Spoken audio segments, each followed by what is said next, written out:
All right, so just so I'm super late on this doesn't mean I don't get to comment on it. I'm just letting y'all know that now.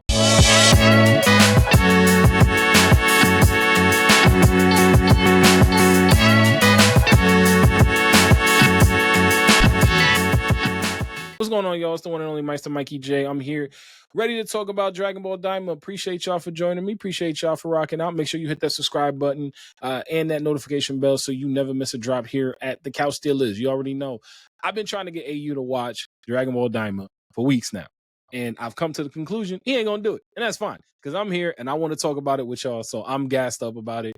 It was a lot better than I even expected it to be. It felt like a long Dragon Ball movie. And I was excited to see that once I got into it. But I ain't gonna lie, it took some teeth pulling for me to get there. Actually, shout out to the dude from the grocery store. He was asking me, he's like, "Oh, did you check out Dragon Ball Daima?" And I told him, I was like, "Man, I haven't. I had no need to. Like, I saw Super. I was here for Super. I didn't." He was like, "Nah, seriously, check it out. Check it out. Check it out. Check it out." I was pleasantly surprised. I'm not gonna lie to y'all. I was very, very pleasantly surprised. So I'm just gonna go a quick recap, a quick review of what I thought about the whole series. You know, we just gonna be quick. We're gonna be, family gathering. Come on the couch, plenty of room. So starting right off, I gotta start with the music. 5 out of 5. The opening was so dope. I was blown away by it, to be honest with you. Part of it had the feel of Dragon Ball, but then also it had like, we're about to go on such an adventure.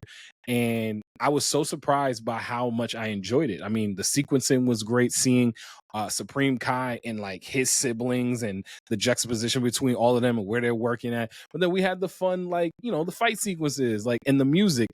Like, I'm not gonna sing it because I don't want to get copyright. But why you always lying? My favorite line was when, especially when you're watching it, when you're watching the sequence, and like Shenron's doing one of these and it's like, "Hey, Shenron." I ended up singing anyway because I don't know, it was dope, and they can come get me, come see me. What up? It is playlist certified. I'm letting y'all know that right now. Matter of fact, I'm about to just start doing it every time. If I keep doing these, I'm not gonna lie, if I keep doing these, I'm gonna have a full rundown of like what's on my anime playlist, and if a opening or ending is gonna be playlist certified. Overall, I loved it. I even had my wife at one point. She was like, "John." I was like, okay, we here. My favorite fight of the series, as cool as it was to see, and obviously this whole thing is spoiler alert. So if you made it this far and you haven't watched Dragon Ball Daima, I appreciate you for the views, but go watch Dragon Ball Daima because I'm already gonna be in spoiler territory because I finished the series. But favorite fight definitely had to be Super Saiyan 3 Vegeta versus Goma. Final Flash. I ain't got nothing else to say. Final Flash. He put a Final Flash through that man. Made that man a donut hole. He ends up on not the Mount Rushmore donut hole, so he's not up there with Ace, and he's not up there with Rengoku, but it's a donut hole. Like, it happened. So, and I love anytime, ever since the first time Vegeta popped out the Final Flash and like shot it to the moon. Final Flash is always, I've liked Final Flash more than I like Gallic Gun. A lot of people, especially OG, Dragon Ball Z fans, they love the Gallic Gun. I got some older cousins that, looking back on it, they watched Dragon Ball back during the Namek saga, and I didn't even know what that was, but I was just like, oh, that's kind of cool. But that Gallic Gun, I know some people love that. I'm a Final Flash cat. I am like the coming together. I'm hitting my mic. Coming together, Final Flash. Like that's my bag. So watching Super Saiyan 3 Vegeta do the Final Flash was fire. Super Saiyan 3 Vegeta was okay. It was okay. It was cool. It was cool. I'm past the point of transformations with Dragon Ball. And that's, again, one of the reasons why I wasn't crazy about watching this. The whole concept of Dragon Ball is transformations and power-ups and everything like that, and it's cool in the moment, but I feel more nostalgia watching them doing their actual, their Super Saiyan 2 Vegeta just going crazy. Again, Final Flash type joint. Super Saiyan 3 is cool. I'm happy they gave it to Vegeta. I'm happy it's canon. I got nothing else to say other than it was cool. Same thing to say about Super Saiyan 4. That's part of the reason why AU is not hopping in to watch Daima, because he's like, I love GT, and this feels like GT to me. It's not GT. It feels more like Dragon Ball than it does like a sequel to Dragon Ball Z. But I can understand. Like, if you love GT, if you love Super Saiyan 4 from GT and everything that came out of fighting all like Omega Shenron and all that stuff, if that's your bag, I ain't gonna be mad at you. Who am I? Who am I to judge if that is what you really get, what your get down is? But nah, I that was Vegeta Super Saiyan 3 Final Flash through Goma. Dope. Speaking of Goma, I gotta go into my least favorite moment of the series, which was the evil third eye. The concept of the evil third eye was stupid. The implication of how they brought out the evil third eye was stupid. It had to, they had to have some kind of functionality to get Goma to being the big bad, because before that Goma felt very much like comic relief, and everyone else around him, Risu like in particular, felt more like a villain scheming behind the scenes and everything. So for Goma to get that power up, I get the concept of giving him something to get to that point. I just wish it was fleshed out a little bit better and it felt more like a thing. And then I hated the end scene. The end scene when they go back to the shop and they're like, "Yo, there's a bunch of them in the jar." Like, I don't know, I lost one. Like, bro, what you mean? Like, how you do that? That's a whole entire. They just he was the Demon King held everything, even the one before.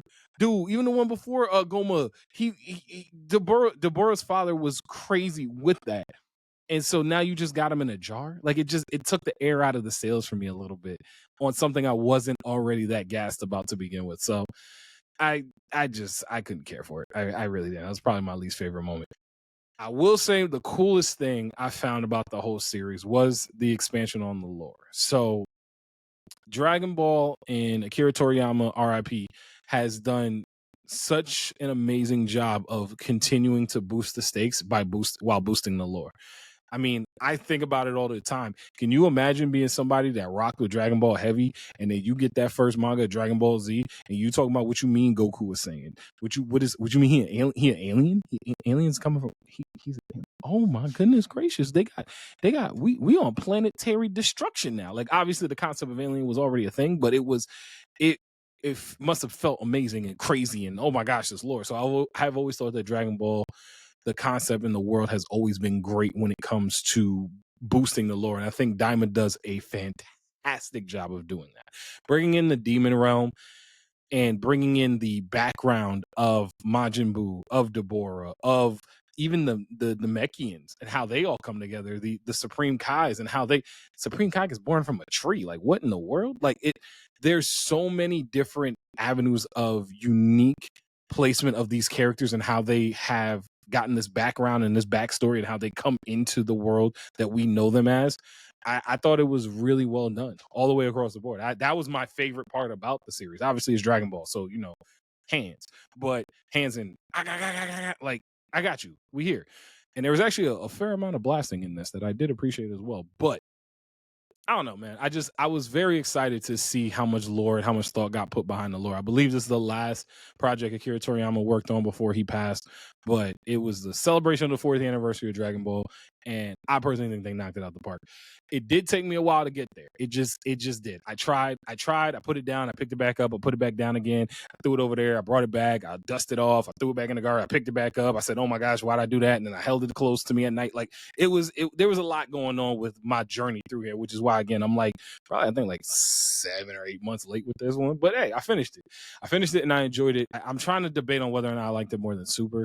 I think Super was longer, and there was the Tournament of Power is still the Tournament of Power, so that's fire. I'd like it more than GT though. I'll say that. I'm not a big GT person, but I definitely like Daima more than GT. I think at the end of the day, as long as y'all enjoyed it, that's all that matters. I loved it. I will say that I really did it because Dragon Ball is the one that got me into the whole shebang. Like Dragon Ball Z, Toonami. I've heard us talk about this on the podcast, but overall, I got to give Dragon Ball Daima a solid 4 out of 5. I got it as a 4 out of 5. 4 out of 5. Don't argue with your moms. It's a 4 out of 5. I got it as a 4 out of 5 because everything I've already said in this video so far, but also just from the standpoint of it's Dragon Ball, man. Like, what you mean? Like, this is what raised me. This is what got me to the place that I'm rocking a Gengar t-shirt. I got stuff in the background. I'm doing a podcast, a mic, a video, a whole thing. We got an anime channel. Come on, Couch Stealers. You already know, room on the couch. It all started from Dragon Ball Z. So I've already got that nostalgic thread to it, but they didn't bastardize something I love. And not only did they not bastardize it, it was taken to another place in another stratosphere. And it was so dope. So if you haven't watched it yet, be like me, take your time on it, take some months, take a year or two. Don't really matter. Watch it in your own time. But overall, hope you enjoy it. Hope you enjoyed this as well. Make sure that you always catch us here on the Couch Stealers YouTube channel. I almost said something else, but it's the YouTube channel. On the Couch Stealers YouTube channel. But we out here, we vibing, all that good stuff. Make sure, like I said before, you hit that notification bell and subscribe to the channel. And you and I are going to come back. We're going to come back soon. I think I want to. It's been on me. I'm going to let y'all know, but we will come back. But appreciate y'all as always. Always rude.